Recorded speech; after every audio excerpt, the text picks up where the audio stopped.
A aquel que cree todo le es posible. Esta semana el Señor me hablaba unas cosas acerca de la fe, es nuestra manera de vivir, porque dice la palabra que el justo por la fe vivirá. Esa es nuestra manera de vivir. Hay un versículo una versión que dice, el justo vivirá a base de fe. Es como el vegetariano vive a base de vegetales. El justo vive a base de fe. Esa es la vida del justo. El justo es el que ha creído en nuestro Señor y ha sido justificado por Él. Ese es el justo. Dice la palabra que no hay justo ni aun uno, pero el que ha creído en Él, Dios lo ha hecho justo.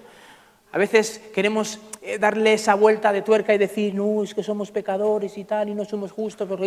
Vamos a ver, si Dios ya te ha justificado, tú no puedes negar lo que Dios ha hecho. Y si tú vienes delante de Dios diciendo, Señor, pobrecito, no soy digno. Si no eres digno de Él, es que no has creído a Dios. Te tienes que decidir ya si eres un pobre pecador o ya te has arrepentido y has creído en el Señor. Tienes que decidir, tienes que dar el cambio. ¿Eres un pobre pecador o eres salvo por gracia? Las dos cosas no pueden ser. No sé si me entendéis lo que quiero decir. O eres un pobre pecador y sigues siendo un pobre pecador, o eres salvo por gracia. Eres salvo por gracia.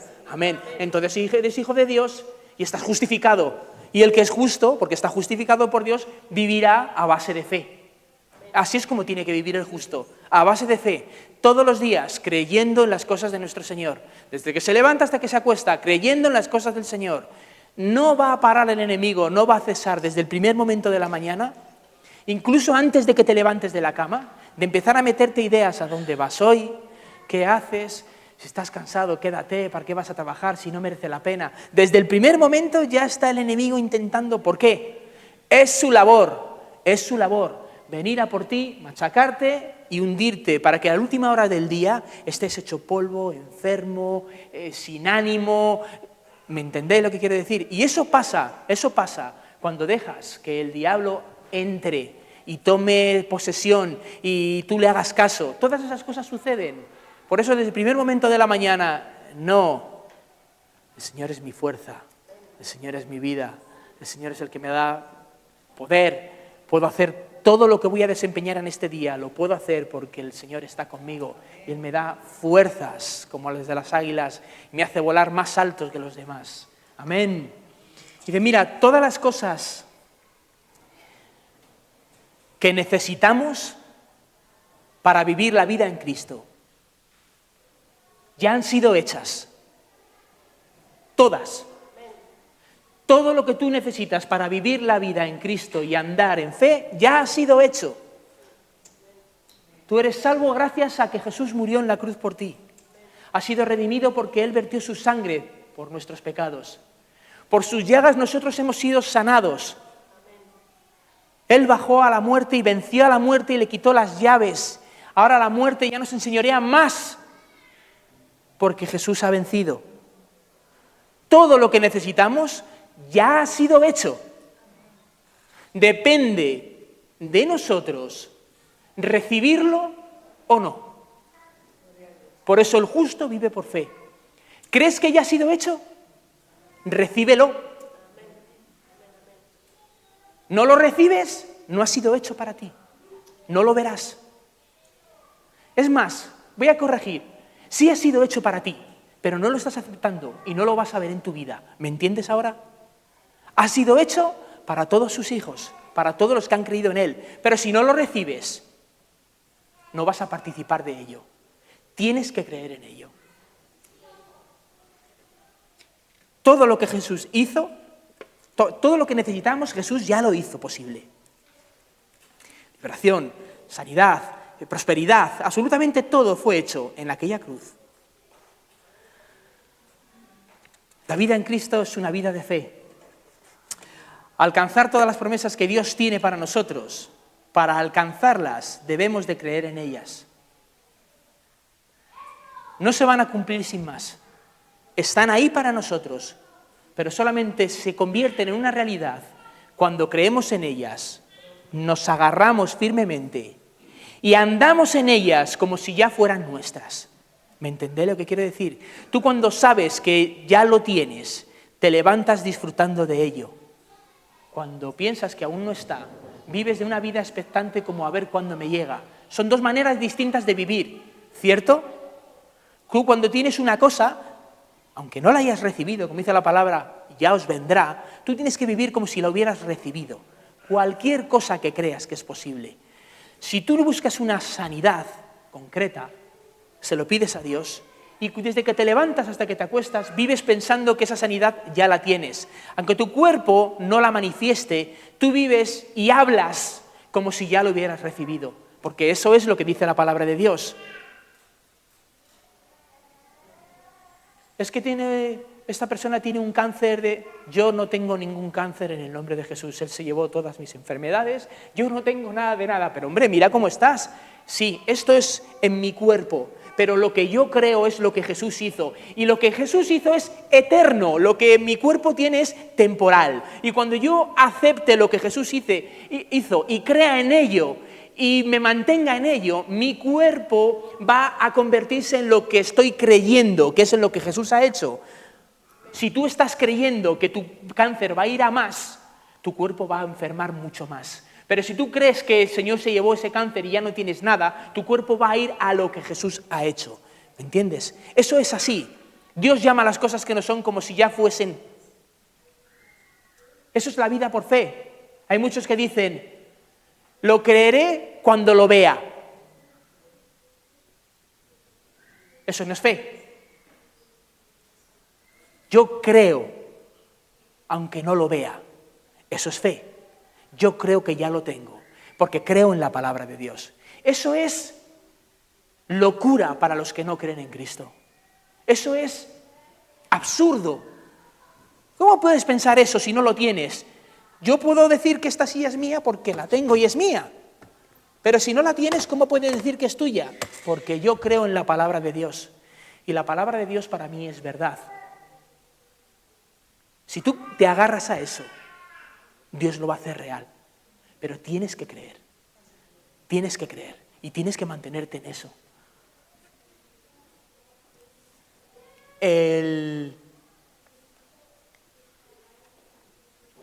La fe tiene dos direcciones. Tú puedes creer en lo que Dios ha hecho por ti o puedes creer en lo malo que te va a pasar. Y aquello en lo que creas te va a suceder. Job dijo, el mal que creí que iba a llegar me ha sucedido. Vamos a leerlo para que sean con sus propias palabras. Job 3:25.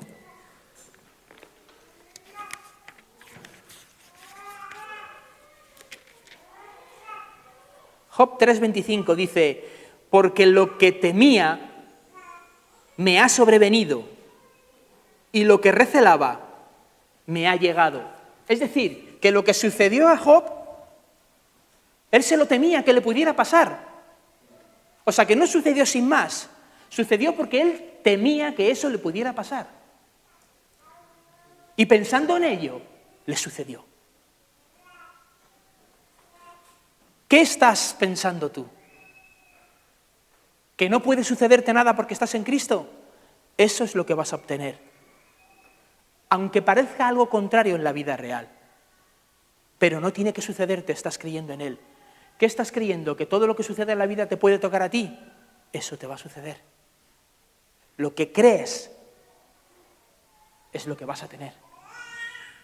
Por eso muchas veces dice la gente, es que yo no tengo fe para esas cosas. ¿Que no tienes fe? Cuando estás pensando en cosas malas te están sucediendo. Bueno, sí, entonces tienes fe. Lo que pasa es que estás pensando en lo malo. ¿Es cierto o no es cierto? ¿Cuánta gente conocéis que dice, buah, eso seguro que lo tengo yo también, buah, eso me va a pasar, eso, buah, si puede pasar, me va a pasar a mí? Tú tienes fe, tú tienes mucha fe. El problema es que la tienes en lo malo. Si lo tuvieras en las cosas de Dios, te sucederían las cosas buenas. Pero ya Satanás se encarga de llenarte la mente de cosas para que pienses más en lo suyo que en lo que tienes que pensar. Temí, y lo que temí me ha sobrevenido. Al contrario, a Josué y a Caleb, cuando el Señor les mandó que fueran a la tierra prometida, Ellos dijeron, podemos con ellos. El Señor ha entregado la tierra a nosotros, vamos y tomémosla. Y sin embargo los otros 10 dijeron, no, porque hay gigantes y hay un montón de problemas y hay no sé qué. Los que iban con ellos vieron las cosas malas que había en la tierra. Y Satanás se lo hizo ver en grande y tuvieron temor. Pero Josué y Caleb, que solo escuchaban la voz de Dios, vieron que si Dios está con nosotros y ha dicho que esta tierra es nuestra, vamos a por ellos. ¿Qué le sucedió a los 10 que no creyeron a Dios y vieron los problemas de la tierra? La palabra dice que murieron en el desierto, porque la paga del pecado es la muerte. Murieron en el desierto. ¿Pero qué le pasó a Josué y a Caleb? Que entraron en la tierra prometida. ¿Es cierto o no es cierto? O sea que si tú crees las cosas buenas de Dios, ¿qué te sucede? El Señor te trae la recompensa. Pero ¿y si tú crees al diablo? Que el diablo también te trae su recompensa. Tenemos ya un problema, un dilema. Tenemos fe, pero ¿para dónde tenemos esa fe? Mira, cuando dice, si tuvieras fe como un grano de mostaza, tú le dirías a ese monte que se moviera y ese monte se quitaría. Hay versiones que dicen como una semilla de mostaza. Y hay mucha gente que dice, me gustaría saber cómo es la semilla de mostaza. Y todos, es una semilla muy pequeñita. Entonces, si tuviéramos fe como una semilla pequeñita, con eso nos valdría para quitar ese monte. No, el Señor no se estaba refiriendo a eso. Esta semana estuve escuchando una cosa que me abrió los ojos y fue una revelación tremenda para mí. Mira, el Señor les dijo, si tuvierais fe como la semilla de mostaza, porque en el lugar donde ellos se encontraban, lo que había eran árboles que daban en la semilla de mostaza. Si tú hubieras estado, qué sé yo, pasando por aquí por el río, que solamente hay chopos, el Señor te hubiera puesto el ejemplo de un chopo, porque es lo que tiene a mano para hacerte el ejemplo. ¿Me vais siguiendo? ¿Me vais pillando lo que quiero decir? El Señor solamente puso el ejemplo de la semilla de mostaza porque es lo que tenía a mano. Pero el Señor no se refería a la semilla de mostaza, se refería a que si plantaras la semilla de fe en tu corazón, esta crecería y podías hacer lo que quisieras. Planta la semilla de fe en tu corazón. Eso es lo que tienes que hacer. Y deja que ésta crezca. Cuando dice, vendrán las aves de los cielos y harán sus nidos sobre las ramas. Es decir, vendrán cualquier problema y situación y como tu árbol de fe será tan grande, tú podrás con cualquier cosa, porque ha crecido esa semilla de fe que tú has plantado. Semilla que es cuando dice la palabra, el sembrador viene y siembra la palabra. El diablo quiere quitar. Siembra la semilla de fe. Cree en la palabra de Dios y no dejes que el enemigo te la quite. ¿Cómo? Con el escudo de la fe, para apagar los dardos del enemigo. Mira, ¿cómo producimos ese escudo de la fe? Producimos el escudo de la fe hablando las palabras que Dios tiene para nosotros, hablando las promesas que Dios tiene para nosotros, alimentándonos de las promesas y las palabras que Dios nos da. Haces un escudo de fe. Cuando el diablo viene a por ti y te dice que no vas a llegar a final de mes, tú le dices, mi Dios pues suplirá todo lo que os falte conforme a sus riquezas en gloria en Cristo Jesús. Va a venir la enfermedad y te va a matar. Por sus llagas nosotros fuimos curados. Apagas y creas un escudo de fe. Y apaga los dardos del maligno. El problema es cuando viene una palabra del enemigo y en vez de creer a Dios, crees al enemigo. Lo que estás haciendo ahí es formar un escudo de la duda. Creas un escudo de la duda, con el cual ¿Sabes lo que apagas? Las bendiciones de Dios. Ya, pero, ¿y si no es verdad? ¿Y si se muere? ¿Y si me echan? Y con ese escudo de duda estás apagando las bendiciones que vienen de Dios porque no las crees. ¿Qué escudo estás creando? ¿El de apagar los dardos del enemigo o el de la duda y apagas las bendiciones de Dios? ¿Tus palabras crean un escudo o crean el otro? Por eso tienes que tener cuidado con las palabras. La vida y la muerte están en el poder de la lengua. Lo que tú escojas, eso vas a vivir. Y si tú escoges las palabras de Dios, crearás un escudo que por muchos dardos que lance el enemigo no habrá manera. Tú tienes que repetirte la palabra de Dios tantas veces que tú mismo te la creas. Porque tú mismo, con tus palabras, las que tú te escuchas, te creas un escudo o te creas el otro. Lo que tú te hablas, lo que tú te escuchas, eso es lo que estás viviendo. ¿Me entiendes lo que quiere decir? Es importante lo que hablas, muy importante, más de lo que te imaginas. No hables a la ligera. Habla solo las palabras de Dios. La fe en Dios viene al escucharte decir a ti mismo lo que Dios dijo. No te dejaré ni te desampararé. No te dejaré ni te desampararé. Es que ahora no tengo trabajo, no puedo comprarle zapatillas al chico, no puedo... No te dejaré ni te desampararé. No te dejaré ni te desampararé. El Señor cuida de mí. Él adereza mesa delante de mí en presencia de mis enemigos. Y mira, no se trata de que lo repitas como un loro. Se trata de que lo que estés hablando lo creas y te apoyes firmemente. Sí, Señor, tú aderezas mesa delante de mí en presencia de mis angustiadores. Cuando vengan a pedirme lo que necesitan, lo voy a tener y lo voy a poder pagar. Porque tú suples conforme a tus riquezas en gloria.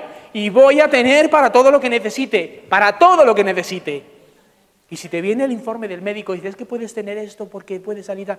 No, porque yo he sido curado por tus llagas, Señor. Y la verdad es tu palabra, que tú me has librado de los dolores y de los problemas y yo no tengo enfermedad ninguna porque tú has muerto por mí y te las has llevado.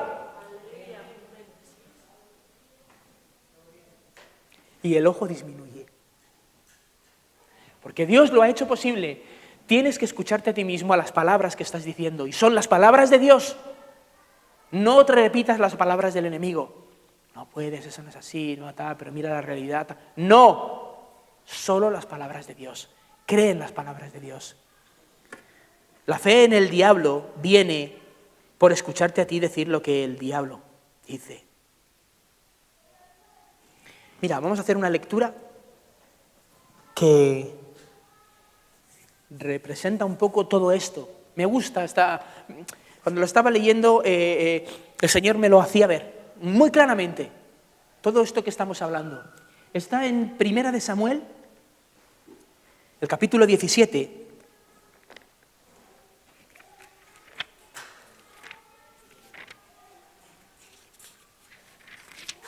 Es la historia de Goliat. Pero desde un punto de vista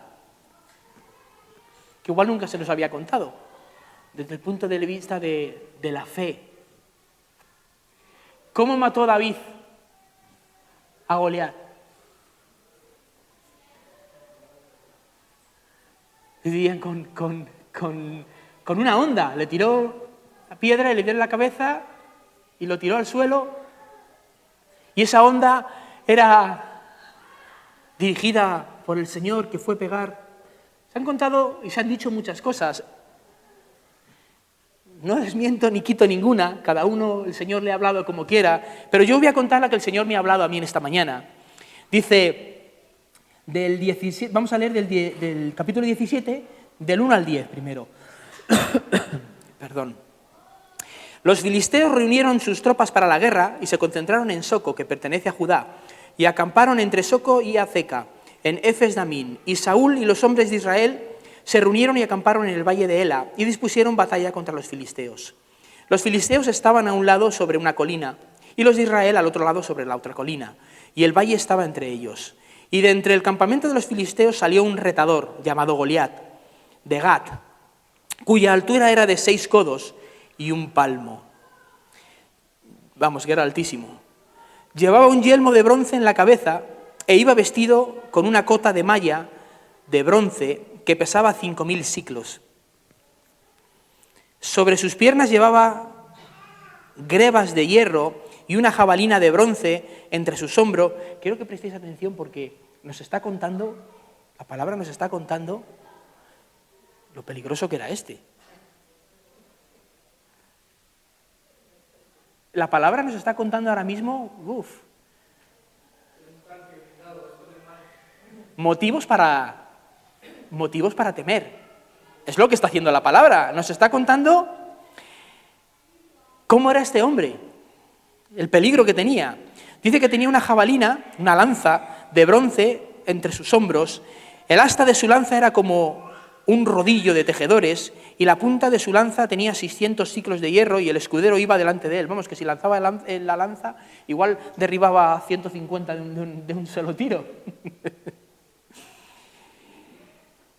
Y se paró y gritó a las filas de Israel diciéndoles: ¿por qué habéis salido a poneros en orden de batalla? ¿Acaso no soy yo filisteo y vosotros siervos de Saúl? Escogeos un varón que venga contra mí. No sabía este, ¿eh? A ver quién. Y si es capaz de guerrear conmigo y matarme, entonces seremos vuestros siervos. Y si yo le venzo y lo mato, entonces vosotros seréis nuestros siervos y nos serviréis. Y añadió el filisteo: hoy yo afrento al ejército de Israel, dadme un varón que luche contra mí.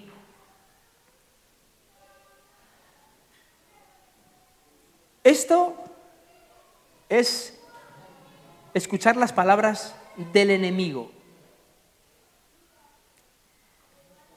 Esto es escuchar las palabras del enemigo. Esto es lo que Satanás te presenta en una situación complicada. Lo difícil que es. Los grandes problemas que te van a suceder. La dificultad que tiene. Todo para intimidarte, para quitarte el ánimo, para quitarte la fe.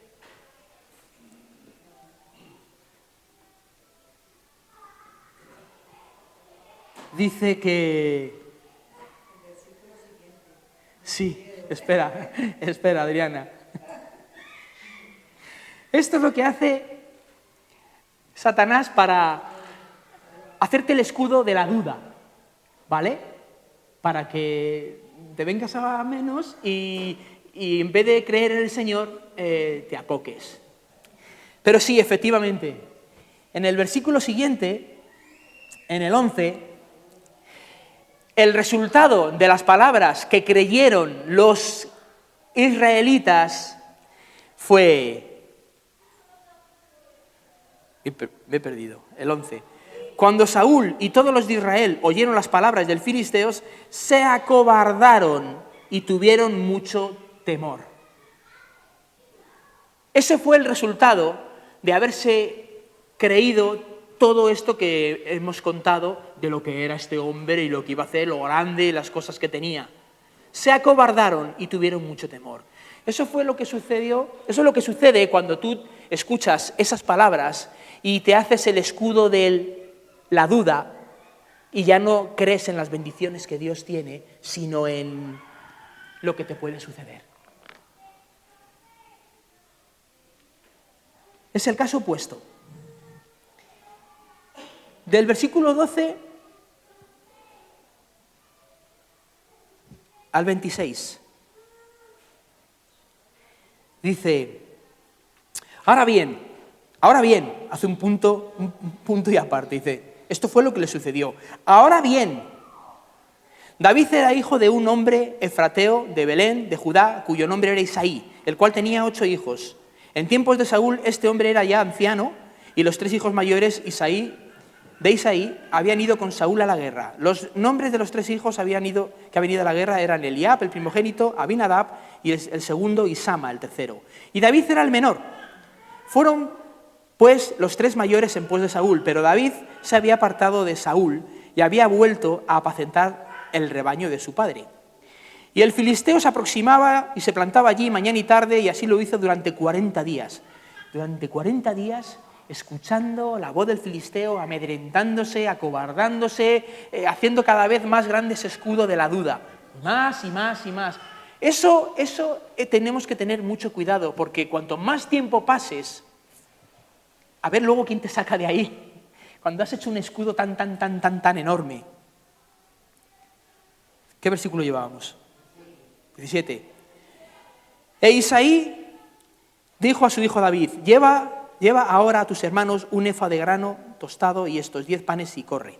Llévaselo a tus hermanos en el campamento. Juntamente con esos 10 quesos de leche para el jefe de 1000. Y comprueba si tus hermanos están bien y toma prenda de ellos, para que su padre supiera que están bien. Pues Saúl y ellos y todos los hombres de Israel están luchando contra los filisteos en el valle. No estaban luchando. Estaban para luchar, pero no estaban luchando.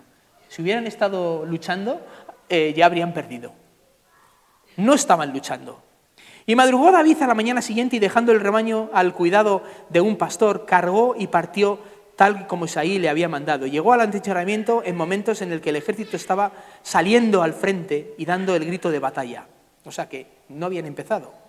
E Israel y los filisteos se habían colocado en orden de batalla ejército contra ejército. Y David dejó su carga junto al guardián del bagaje y corrió al frente de la batalla y entró a saludar a sus hermanos. Y cuando conversaba con ellos, he aquí que el retador, Goliat, el filisteo, salió de las filas de los filisteos y habló las mismas palabras que esos 40 días de atrás, es decir, el día 41, y David las oyó. Y todos los hombres de Israel, cuando veían a aquel hombre, huían de él aterrorizados. No estaban luchando. Cada vez que se acercaban a la batalla, se presentaba y huían corriendo para atrás. Tú fíjate qué vergüenza de ejército de Dios. Claro, el ejército de Dios que no creía a Dios. Por eso se va para atrás. El diablo les vencía una y otra vez. Pero esto nos pasa mucho. Gracias a Dios nos pasa cada vez menos. Pasa mucho a los creyentes. Pero pasa mucho. Sí, Señor, yo te serviré, En el momento en que viene algo complicado, huyendo. En el tiempo de la alabanza, aleluya, Señor, porque yo no... Y luego cuando... ¿Eso pasa o no pasa? Eso pasa mucho. Pues eso así hacía el ejército. Se volvía para atrás. ¿Qué versículo era? 26. Y preguntó David a los varones que estaban junto a él diciendo, ¿qué se hará al varón que mate a este filisteo y quite la afrenta de Israel? Porque ¿quién es este incircunciso para que afrente a los escuadrones del Dios viviente? David tenía el espíritu de Josué y de Caleb. David toda la vida se había tirado pastoreando las ovejas, que es su padre, y él, lo vamos a leer. La gente le respondió de aquella manera, diciendo, si ganas tú, ganamos, pero que me pierdas tú, perdemos y tenemos que servirle. Así hará el varón a que lo mate, tal. Pero Eliab, su hermano mayor, lo oyó hablar con aquellos varones y se encendió la ira de Eliab contra David y dijo, ¿para qué has venido? ¿Con quién dejaste esas pocas ovejas en el desierto? Yo conozco tu presuntidad y la malicia de tu corazón, que has venido para ver la batalla. Encima culpándole al pobre, que es el único que tiene agallas para enfrentarse. Lo que no quería es que le dejase en mal lugar. David respondió, ¿qué he hecho yo ahora? ¿No fue solo una pregunta? Y se apartó de su lado hacia otro, preguntó de igual manera, y la gente respondió lo mismo que antes. Y cuando fueron oídas las palabras dichas por David, las palabras fueron, ¿quién es este filisteo incircunciso para que afrente a los escuadrones del Dios viviente? Saúl lo hizo llamar. Saúl lo escuchó y dijo, ¿y este? ¿Y este de dónde ha salido? ¿Cómo? ¿Pero no ves este gigante que hasta yo he salido corriendo? Porque dice la palabra que Saúl y los israelitas salieron corriendo. Y le llamó. Y David dijo a Saúl, mira, no desfallezca el corazón de ningún hombre por causa de este. Tu siervo irá y peleará contra los filisteos, contra este filisteo.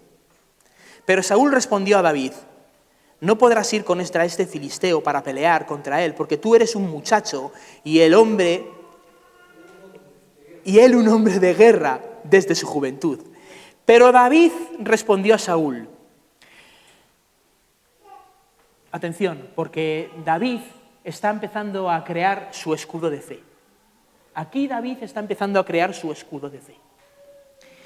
Tu siervo es pastor de las ovejas de su padre, y si viene un león o un oso y se lleva algún cordero del rebaño, salgo tras él y lo apaleo y se lo quito de la boca. Y si me ataca, lo agarro con la quijada, lo golpeo hasta matarlo. Sea león o sea oso, tu siervo los ha matado, y este filisteo incircunciso será como uno de ellos, porque ha desafiado a los escuadrones del Dios viviente. Estaba haciendo David un escudo tremendo de fe. Tremendo de fe.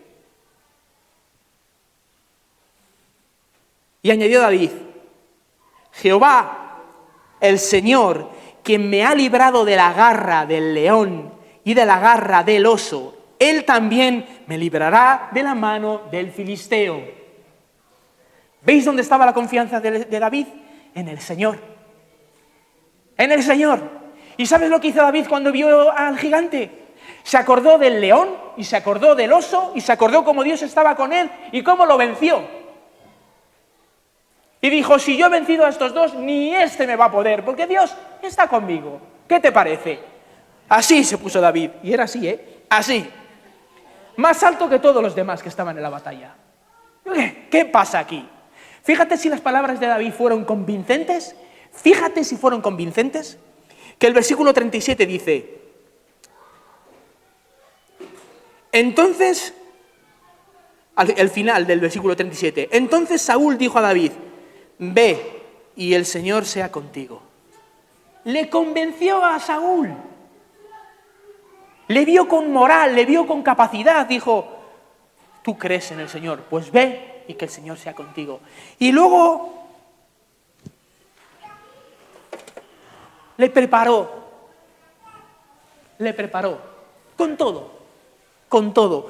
Le puso la vestidura, la armadura, tal.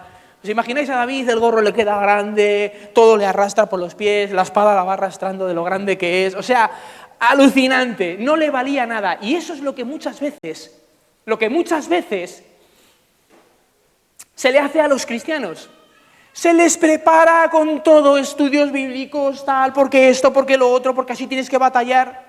Y se llena la mente de un montón de cosas teológicas, buenas, verdaderas, pero no se llena el corazón, que es lo que necesita aumentar para vencer la batalla. Y esto es lo que hay que llenar de poder, de entusiasmo, de las verdades de Dios. Esto es lo que hay que llenar. Porque puedes salir con esto porque te lo sabes todo, pero no sales con arrojo y con valor porque no lo tienes presente en tu corazón, vivido, porque Dios está contigo de verdad.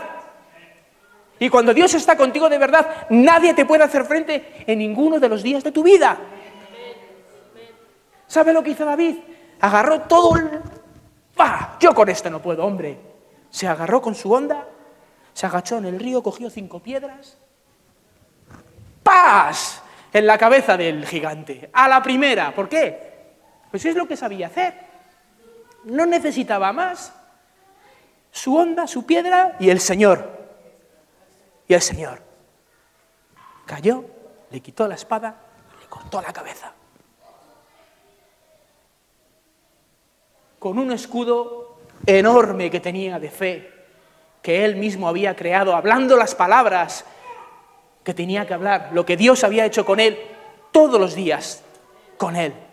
Él cogió esas palabras, esas experiencias que había tenido del Señor y se hizo un escudo verdadero de fe.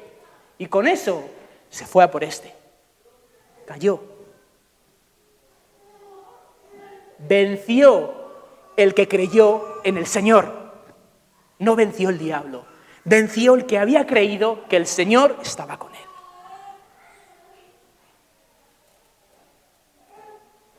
¿Qué es lo que estamos nosotros creyendo? ¿Las palabras de Dios? ¿Las palabras de Satanás? ¿De qué estás alimentando tu escudo?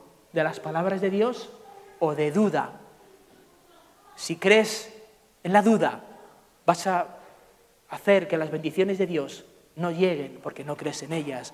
Pero si estás creyendo con todo lo que Dios ya ha hecho por ti y lo que va a hacer, y no te mueves de ahí, no te das la vuelta como la babosa cuando ya estás a punto de llegar al otro lado, y te mantienes firme, las bendiciones de Dios van a llegar a miles. A miles. Todo lo necesitas, todo lo que necesitas, lo vas a recibir del Señor. Mantente firme. Crea ese escudo grande de la fe con palabras, con tus palabras sobre las cosas que Dios ha hecho. Con la palabra de Dios. Habla solo la palabra de Dios. Fortalécete. Y en cualquier momento que venga el enemigo, dile lo que Dios ha dicho. Échalo fuera. Amén. Amén. Amén. Vamos a ponernos de pie.